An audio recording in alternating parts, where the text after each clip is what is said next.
अच्छा जी, बिस्मिल्लाहिर्रहमानिर्रहीम। आज जो पंजाब की सूरत हाल है, सियासी सूरत हाल, उसके ऊपर मीडिया की तवज्जो मरकूज़ रही और आपने देखा है कि किस तरह से पंजाब में सूरत हाल बदल रही है और किस तरह से इलेक्शनों से ये जो फरारी हैं, इन्होंने किस तरह से इलेक्शन से फरार हासिल करने के लिए क्या क्या तरीके अपनाए हैं। आज से चंद दिन पहले राना सनाउल्लाह, एहसन इकबाल, ख्वाजा आसफ, ये जो सारी बैटरी है, कह रही थी जी आप असम्बलियाँ तोड़ें, हम इलेक्शन कराने के लिए तैयार हैं। हम जब असम्बलियाँ तोड़ने की तरफ बढ़े हैं तो ये जूते छोड़ के भाग गए हैं। ये चाहे इस्लामाबाद का मामला हो, चाहे ये कराची के बल्दियाती इंतखाबात हों और चाहे पंजाब और KP के आम इंतखाबात हों, मौजूदा हुकूमत जो है वो इंतखाबात से फरार इख्तियार कर रही है।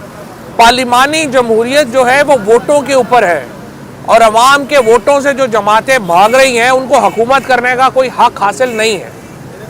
आज जिस तरीके से इन्होंने गवर्नर्स ने एक आर्टिकल 109 की खिलाफ वर्जी में एक प्रोक्लेमेशन जारी की और कहा कि आज ही 24 घंटे के अंदर ही जो है वो वज़ीर आला एतमाद का वोट लें, स्पीकर साहब ने उसको बिल्कुल सही तौर के ऊपर इंटरप्रेट किया और उन्होंने जो ये प्रोक्लेमेशन था गवर्नर का उसको अनकॉन्स्टिट्यूशनल डिक्लेयर किया और कहा कि ये वायलेटिव है आर्टिकल 109 के और मंजूर वट्टू केस के, जो कि एक लाहौर हाई कोर्ट का फुल बेंच डिसीजन है।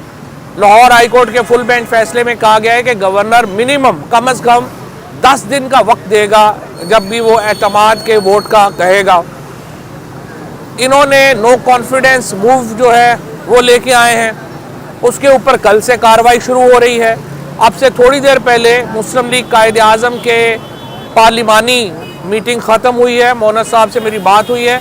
10 के 10 अरकान जो हैं मुस्लिम लीग कायदे आज़म पार्लिमानी पार्टी के, उन्होंने चौधरी परवेज़ इलाही साहब के ऊपर एतमाद का इजहार किया है।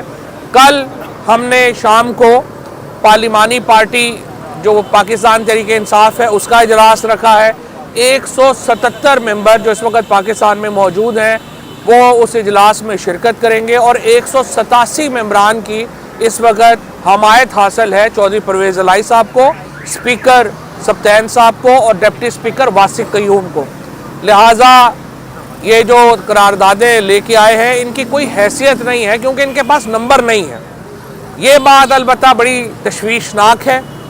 हमारे जो ख़वातीन मेंबरान हैं जिन्होंने आज इमरान खान साहब से मुलाकात की, उन्होंने कहा कि पहले उन्हें पैसों की ऑफ़र की गई और वो जरदारी साहब की पार्टी की तरफ से उनसे रब्ता किया गया और उन्हें 5-5 करोड़ रुपए ऑफ़र किए गए।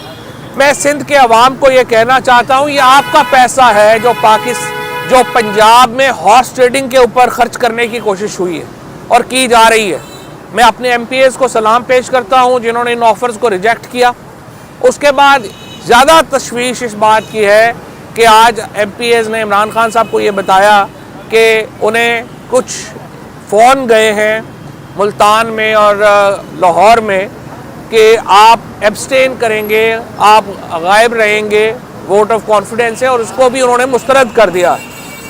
लेकिन हमें उम्मीद है कि इसका नोटिस लिया जाएगा आला तरीन सतह के ऊपर और इन मामलात को देखा जाएगा कि कौन ऐसे हरकतें जो है वो कर रहा है और क्यों कर रहा है। और उसके बाद हम अदम एतमाद की तहरीक इंशाअल्लाह नाकाम होगी और उसके फौरी तौर बाद असम्बलियाँ जो पंजाब असम्बली है तहलील कर दी जाएगी और उसके साथ ही खैबर पख्तूनख्वा असम्बली का जो मुकद्दर है वो पंजाब असम्बली के साथ ही जुड़ा हुआ है। तो जो ही पंजाब असम्बली तहलील होगी वहीं पे KP असम्बली जो है उसको भी तहलील कर दिया जाएगा।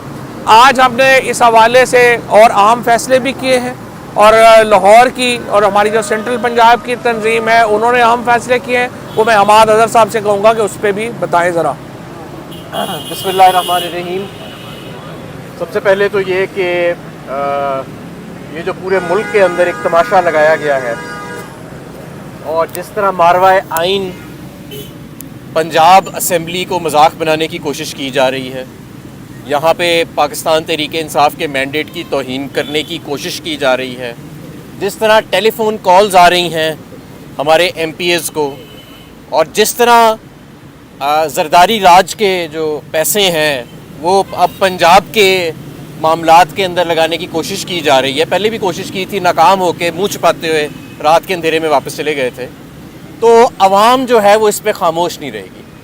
और चेयरमैन इमरान खान साहब ने फ़ैसला किया है कि कल एक बड़ा ज़बरदस्त इज्तिमा हम इकट्ठा कर रहे हैं गवर्नर हाउस के आगे, किसी को गैर आइनी इक़दाम नहीं उठाने देंगे और अवाम अपने आप को दिखाएगी कि अवाम क्या चाहती है। मेरी तमाम अहलियान लाहौर से गुजारिश है कि कल 5 बजे, ठीक 5 बजे इमरान खान साहब भी खिताब फरमाएंगे वहाँ इज्तिमा से और अगली हिकमत अमली देंगे, वहाँ पे सब पहुँचें। कल एक ज़रूरी दिन होगा।